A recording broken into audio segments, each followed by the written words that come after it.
changing fast. And if you'd have asked me this question about a month ago, I'd have put NFTs at the top of the list, and you know, recommended that everybody understands just how that NFT ecosystem works in terms of, you know, digital assets.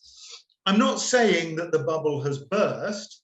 I am saying, you know, just that there seems to be a cooling off of that space, and people are actually, you know, saying, okay, well, you know, maybe this was overhyped a little bit.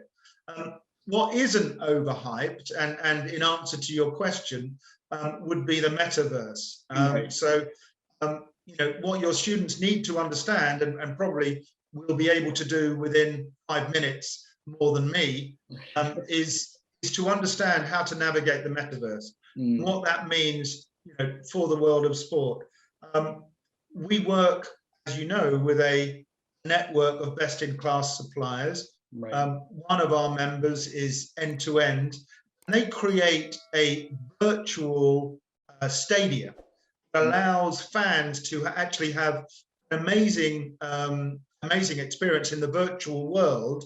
You know, go into certain rooms and see interviews with players, go into the changing room and see what's going on there. So that is just the very tip, the very cutting edge of what the fan experience is going to be like in 5-10 years. I think all fans will have a digital pass.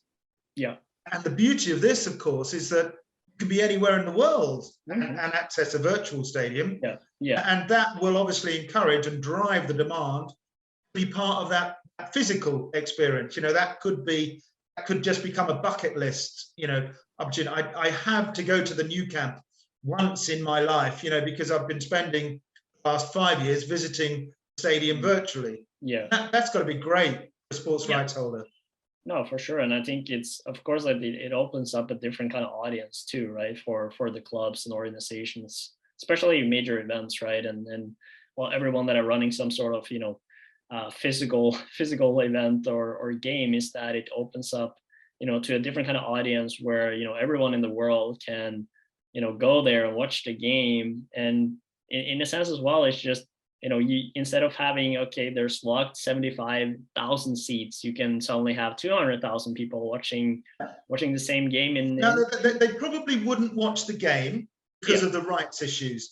It would enhance their pre-match and post-match experience, or even after. They could meet their mates in the virtual space as you know, as avatars. That, you know, the mind the creativity really starts to get really interesting. And of course, there are significant revenue opportunities here, you know, in terms of NFTs, digital assets, selling merchandising, selling different levels of access, different levels of membership. You know, it can, you know, your students have an amazing opportunity if they can really get their head round how to monetize the metaverse.